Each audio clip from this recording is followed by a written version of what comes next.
Enlightening. Inspirational. Powerfully refining. And unapologetically controversial. Conversations with the Royal Empress. The entire world knows the secret of who you are. Now is the time to step into your queendom and become the Royal Empress that you're meant to be. One woman at a time. Conversations with the Royal Empress. Now Akila, she's the analytical Empress. Akima, she's the Empress that will challenge you. Now, straighten up your crown and be elevated through conversations. Conversations with the Royal Empress.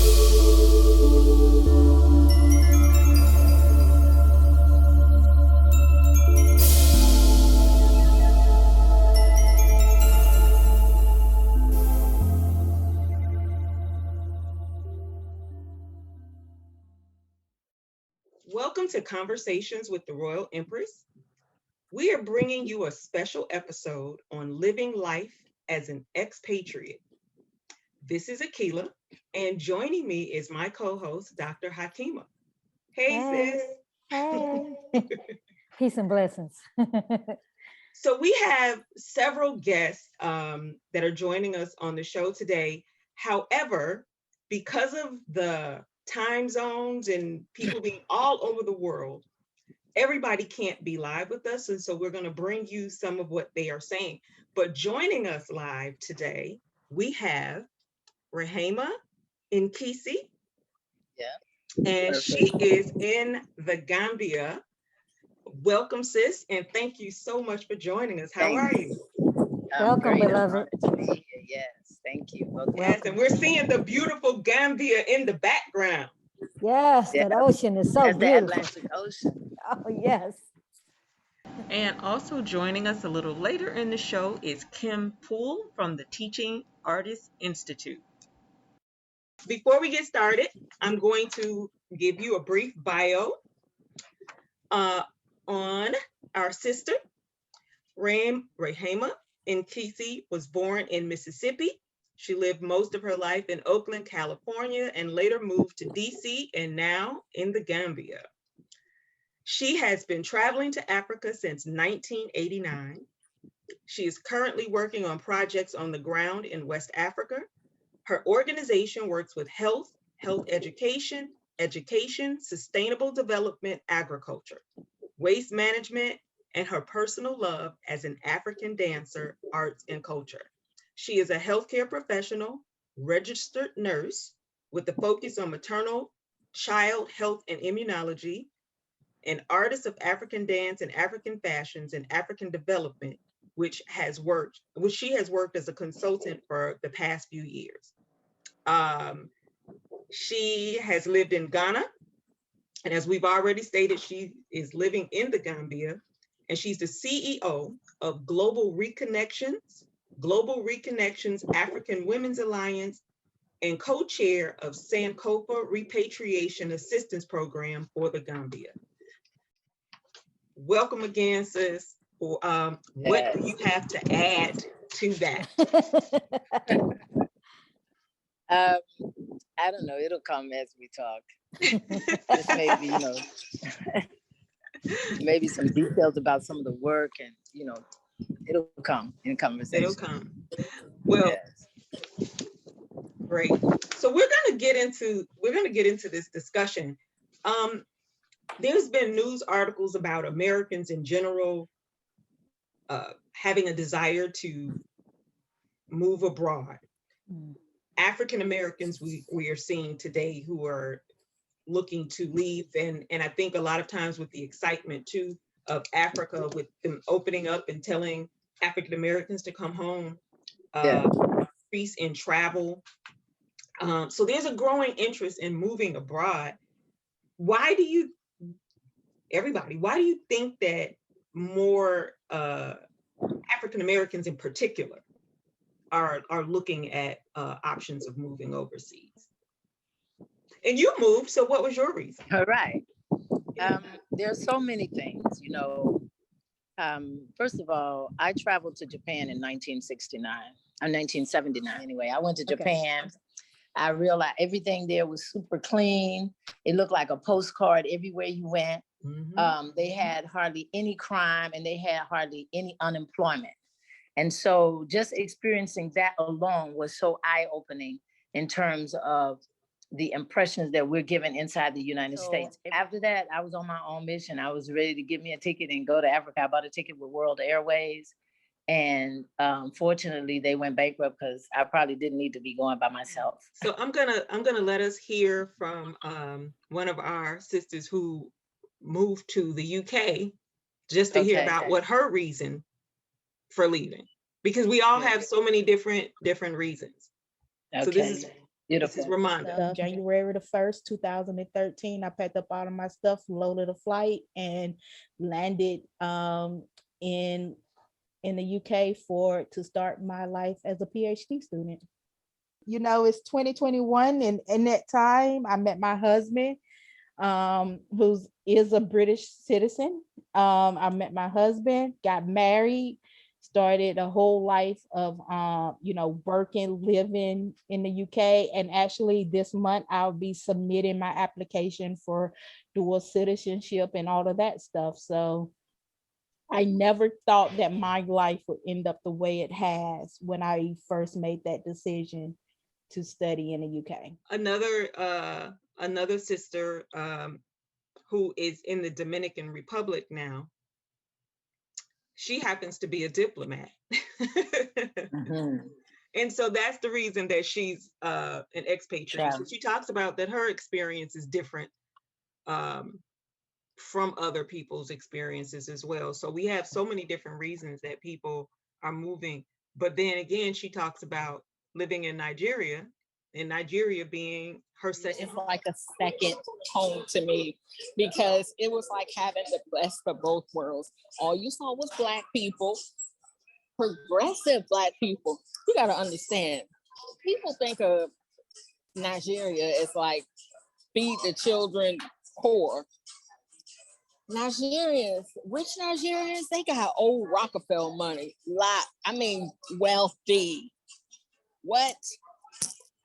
So just to see that lifestyle and to see how progressive they are and entrepreneurs and doing big things, I had a great time. I had a great time there. And I lived there for 5 years. When we're making the decisions to move abroad, what are some factors that you considered when you made that move? And I know I had a lot of people who were saying things that they would want to know. They would want to know about the cost of living, access to healthcare, civil unrest, all of those types of things. Okay, when I was there, the 260 girls were kidnapped, right? I experienced a bombing.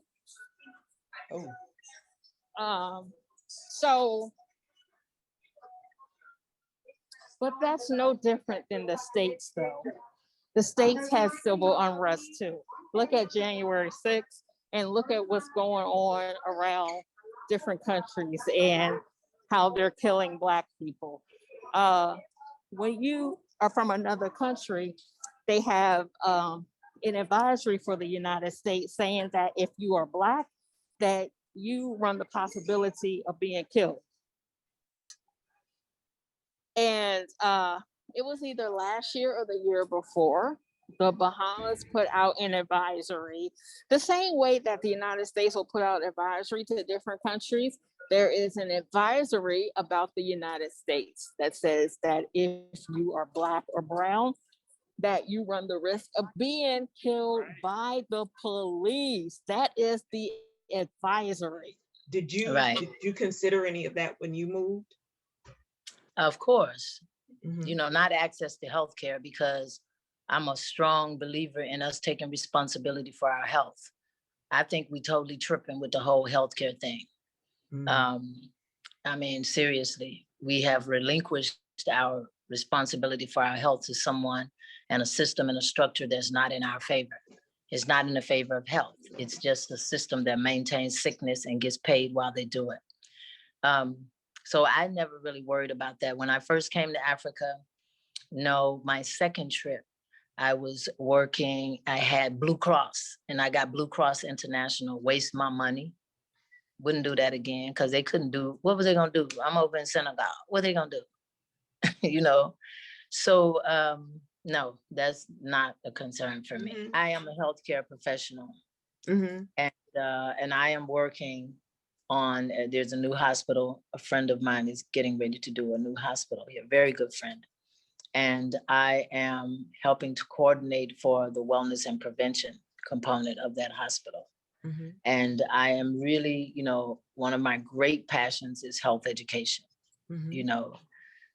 So I do see that, and I have gone to clinics here, and I did a medical tour here. So I do have clarity and understanding about health here. And I would advise anyone to look up diaspora care and see what they're doing, how far they've come, because they're working on like an African health insurance for people, for not necessarily just repatriates, but Africans from the continent that are living in the diaspora that have those kinds of concerns, you know. But it's definitely a time for us to take responsibility and look at what we're doing in terms of health and what's being done to us in terms of health. We have the NHS, or the National Healthcare System. So basically, you know,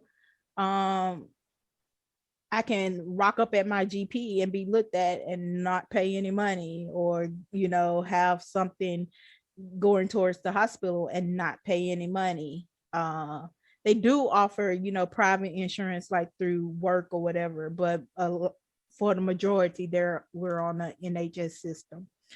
I love it. People say, you know, obviously people complain about everything, but I'm like, do you know what you would be having if you was in America? Like, do you understand? I remember one time we was visiting home, and my tooth started hurting, and I had to go to a dental appointment. I had to make an emergency dental appointment at home, and it turns out I needed a root canal. In the States, that would have cost me over $1,000, because obviously I didn't have insurance anymore in the States. It would have cost me over $1,000. And I was like, can you just give me some meds until I get back to England? So they gave me some meds, and I got the same, you know, I was able to get a root canal done in England for less than $100. The healthcare is sometimes a problem in underdeveloped rural areas, just as it could be in an underdeveloped rural area in the United States, depending on where you live. And having access, I guess, to that main city is important. Sometimes the city is closer in some locations than others, but just to tell you about the areas that I'm familiar with on the continent, I can tell you that definitely in South Africa, the healthcare standard is, you know, pretty middle of the road. Anything that you would find in the US, you would definitely find there. A lot of the East African countries, Kenya, you know, the larger economies in Africa in general, they usually have healthcare systems to mirror. At the same time, they have a long way to go in terms of infrastructure and providing that accessibility and affordability.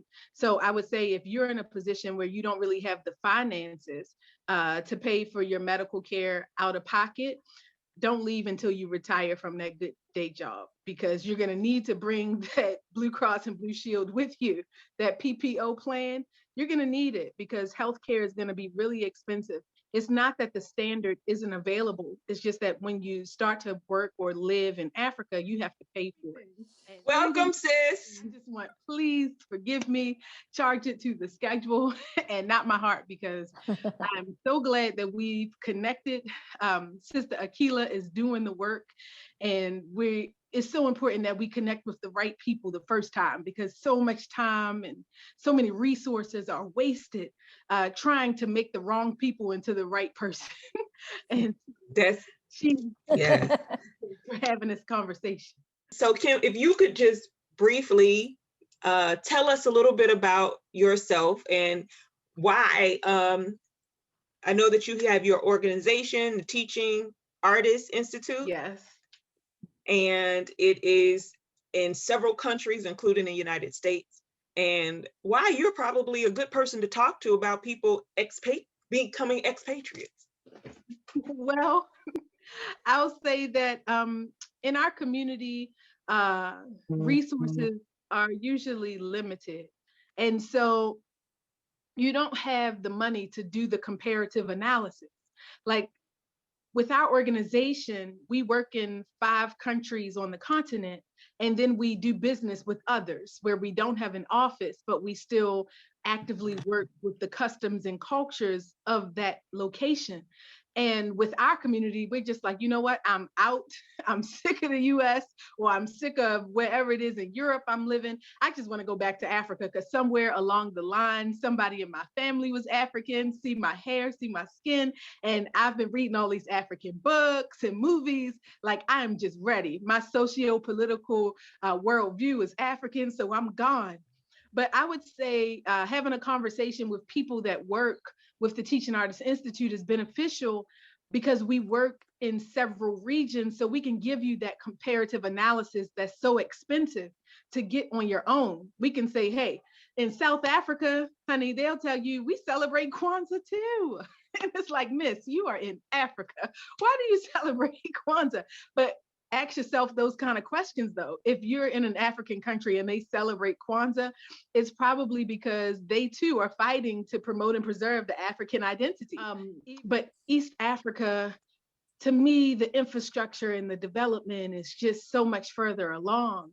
And the education across the board, I mean, even in the village areas, they just seem to have a different level of education, like in Tanzania and Rwanda. And even with, the genocide, it's like they rebuilt and it's now like a mecca for technology and infrastructural development. And I think that because we're in different locations and learning about the cultural norms, et cetera, that we could be a resource of advice, or at least give you maybe your introduction to a new region through our tour company, TAI Tours.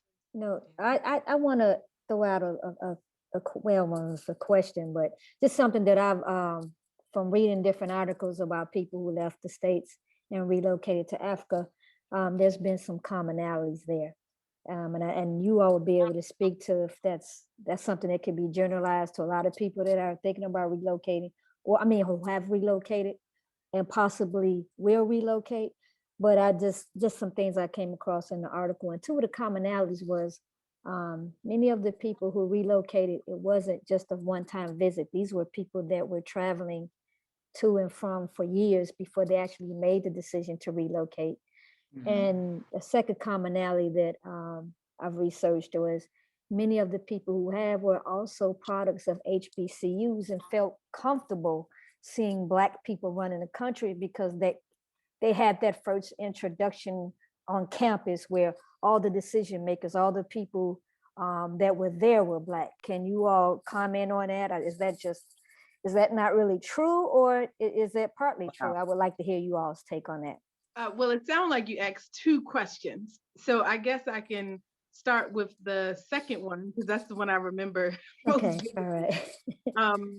I remember the first time I was in Ghana in 2012 and how enamored I was with television. And they're like, Kim, we don't even have many channels, so why are you so infatuated? And this is the first time that I had watched TV where everybody was Black. The host was Black. The lady that came in and brought the news for the weather. I don't know if they were really talking about the weather, but it looked like a reinterpretation of something like that. But all of the actors, everything was Black. And how appreciative I was, and I didn't even realize it until after the fact. So when it comes to us being comfortable with Black leadership, I would say if you are great, but in large part, as a global African family, we're not, and that's okay. I wouldn't allow that to keep me from repatriating if I was interested, because we have to remember that when we went through the enslavement process in the US, that the colonial powers were well at work on the continent of Africa. And so though you may not see a white face in leadership, you still see European value systems at work. And so Okay. as you may feel just as European or bureaucratic as it would if you were dealing with the red tape in the US. I believe in things like Agenda 2063. I'm not sure if you're familiar with that policy, but it was created by the African Union and their various organs as a policy that speaks to the aspirations of African development on the continent and with the diaspora, and basically what that looks like. For us, 63 is not that far away. I'll be an elder when it's realized, but a part of that agenda is ensuring that the African identity is promoted and preserved in the diaspora so that they feel that connection. And so hopefully one day the diaspora will be a part of that leadership and not just under it. Well, what are some of the things that you think that people should keep in mind when they are relocating to another country? Culturally, expectations wise, what should our mindset be? I would say, before I heard a lot about us returning and thinking everybody's supposed to embrace us and all of that kind of stuff. And so people were traumatized when they got here, and it wasn't like that. But I experienced people do a lot of embracing. And I think that it's important for us to be able to really, I named my company Global Reconnections because the focus was not just on reconnecting across the waters, but also reconnecting with ourselves. So I think that it's important that we do what we can to learn about African culture within ourselves, not just what's happening on the continent or what's happening wherever it is that you're going, but really just be conscious of yourself. And what I saw when I was in Ghana, I went to the National Archives and I saw this list of protocols. And these people had a list telling themselves how to act with Africans. Like, don't raise your voice to somebody in leadership in front of their constituents. Don't do this, do that. I mean, it was a list, 1, 2, 3, 4, 5, 6, like that. And I didn't have that list. So when I got to Ghana and somebody introduced themselves saying, my name is Elizabeth. Oh, my name is Paul. My name is Peter. I was like, if I hear the next European name, I'm finna fall out right here. But after I saw that protocol, it just changed my whole attitude. When people would say their name is Paul, I would say, oh, what's your African name? It made me check myself. So let's hear what our sister Kisha has to say. Research where you want to go. Visit as often as you can. If you can stay for long periods of time, like a month or so, 3 months, that's best. But I would say within a 2-year period, 2, 3 years, just keep visiting. Learn the local culture. Learn about the people and how they do things. Learn their ways and just go with an open mind. Be quick to listen before you start speaking. So that way you hear what's happening and don't just jump to conclusions. Where we tend to be very American wherever we are because we're American people, but sometimes the American way of doing things, may not fit into the country where you're thinking about going. So just remember that. And my last piece of advice is get to know the people. Don't go to this new country and just start, congregating with just American people. You can do that in America and stay there. You came to another country to live. And so in order for you to really get a real insight to the country, you can only get that through the local people. So make those connections, find people that you can trust and, get your support system. And, that's the best advice that I can give. That's solid. Yeah. That's solid. Remember that you were saying my first part of my question, she actually answered it when she said, if you find a place that you really want to travel to, that you want to relocate to, it's best to travel there, try to spend some time before you make that ultimate decision. So she she was talking in lines of what I was explaining in my question. I also wish that we had the resources Mm. to see more than one place before we made those decisions, because some people, you know, propaganda, or they get the marketing campaign. But let me tell you, Zambia, you know, it's unfortunate about the Chinese ownership, you know, how much ownership they have in that country, because they have better roads than Lagos. I'm telling you. Yeah. Mm. Yeah. Like Lagos just has a better marketing team. Ah. You know, and then that poor Botswana, I mean, you know, they have an incredible culture that's so welcoming, and the infrastructure and development is incredible. I mean, you just don't know. Like, people living Right. in the diaspora as it comes to Africa, they just really don't have enough money to do the comparative analysis study. So we'll continue to share that information from, you know, the Teaching Artists Institute as we get it, as we're exposed to different countries and economies. And all I can say is just do your research, and, you know, don't just follow the commercials and what other people are saying, because everybody went to Ghana, or everybody's now thinking about Gambia. Like, you know, if this is something that you want to do and you want to live, like, take that very seriously, and do your homework.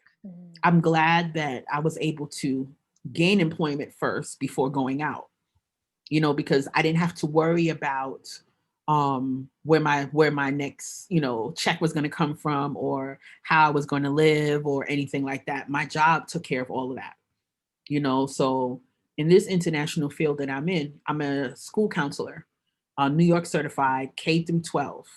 And so it's like, with these international schools, they pay for my airfare, they pay for my housing, they pay for everything. So I'm not coming out of pocket at all. One of the sisters that I told you, who happens to be a diplomat, those are jobs that we don't necessarily think about, that can take you to all parts of the world, and we simply don't know how to get those jobs. And so I'm going to, because she dropped this little nugget, so I'm going to let her tell people about another way of becoming an expatriate.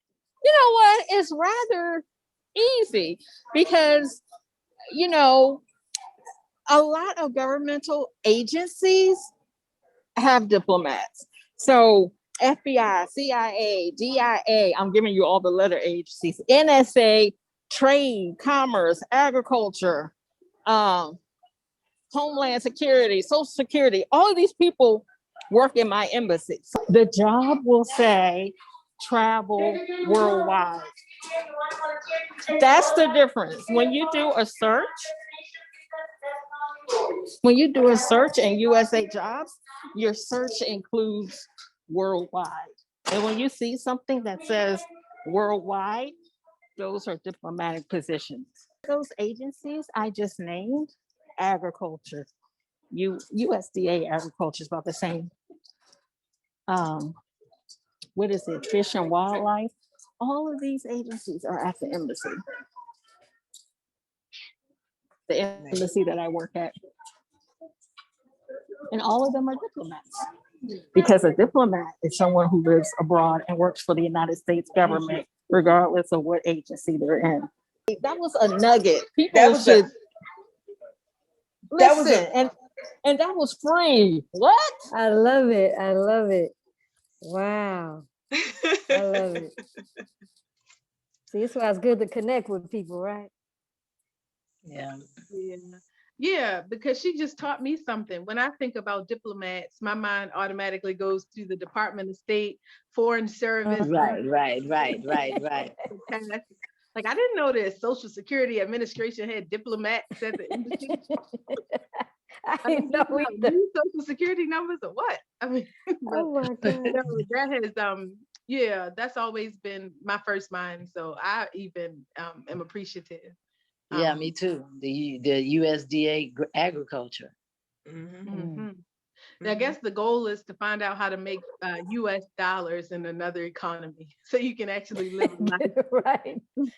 Yeah, some real value, right? But you know, we have embassies. We have US embassies all over. True. And so somebody has to staff those embassies too. Competition, I'm sure it's not the highest level of competition it would for jobs here, because a lot of people don't know about them.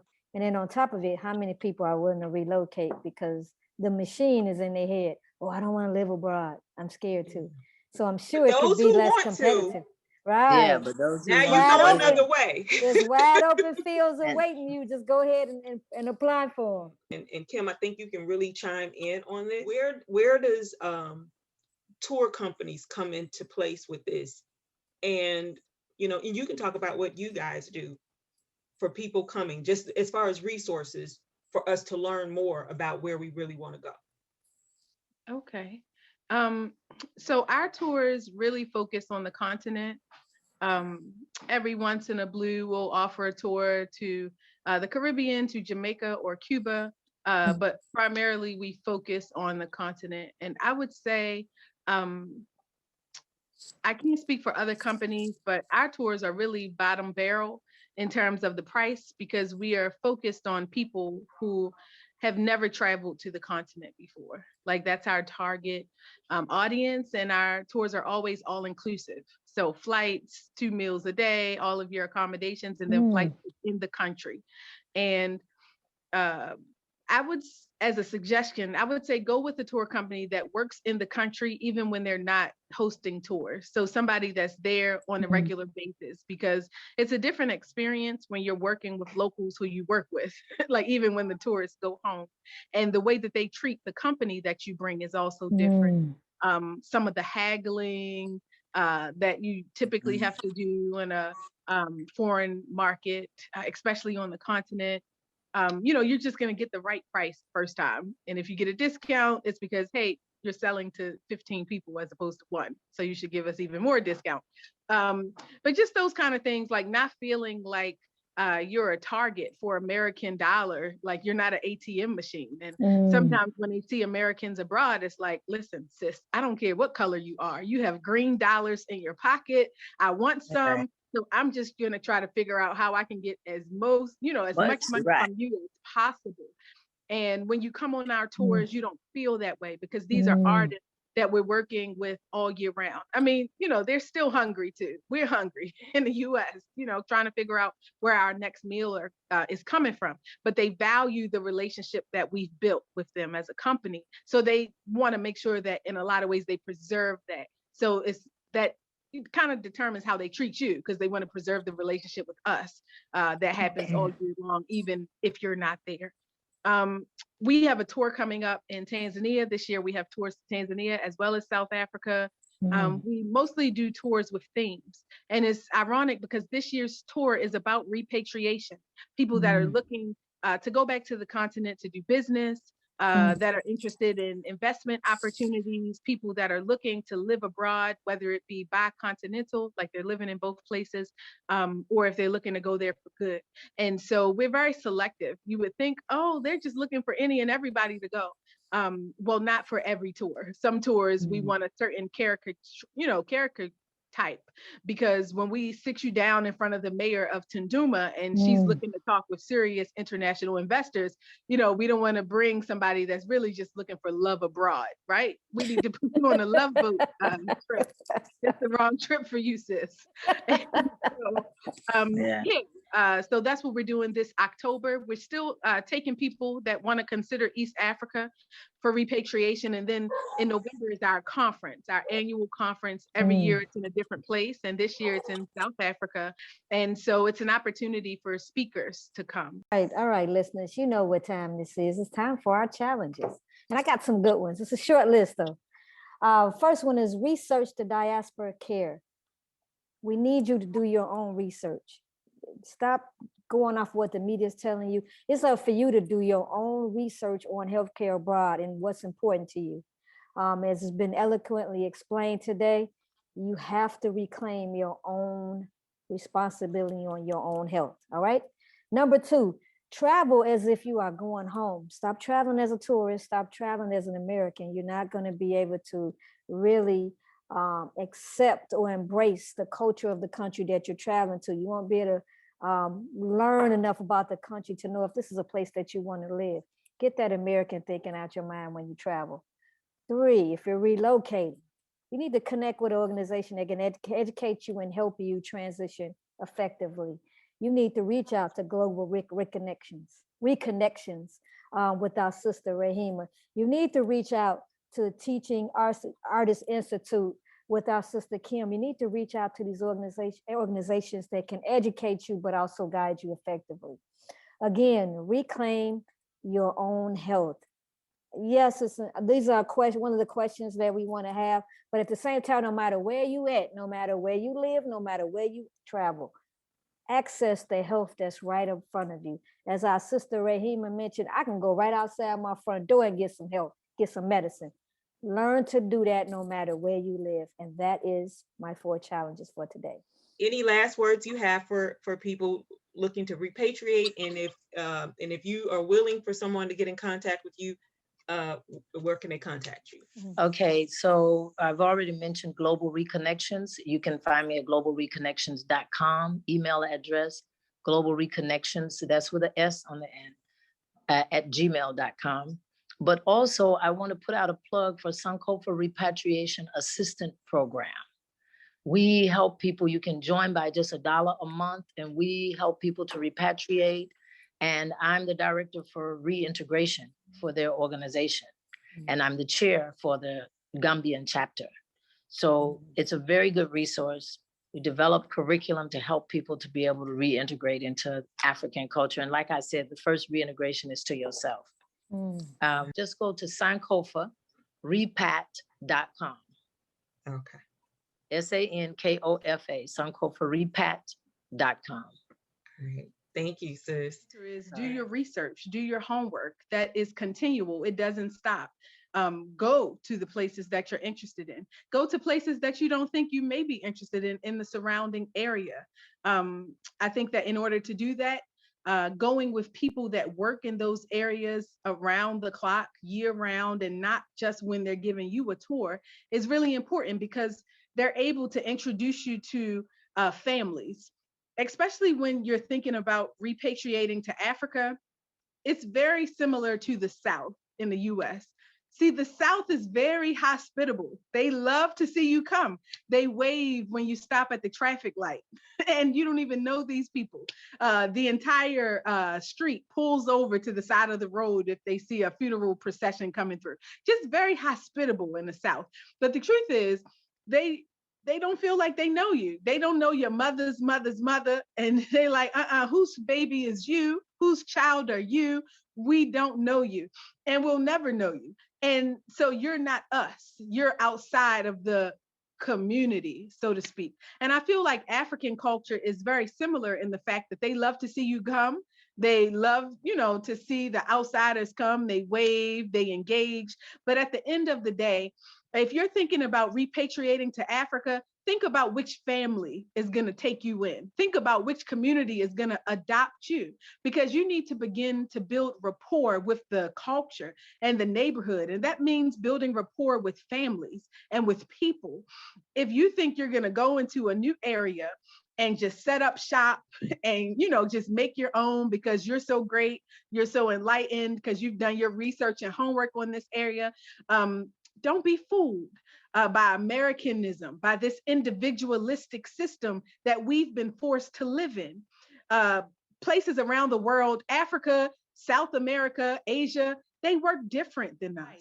So you can contact us. Our Facebook page is probably the best way. We've got facebook.com/teachingartists, facebook.com/teachingartists. You can inbox us there. You can go to our website to look and see, TAITours.org. Well, thank you everyone for tuning in again for Conversations with the Royal Empress. And we'll see you next episode.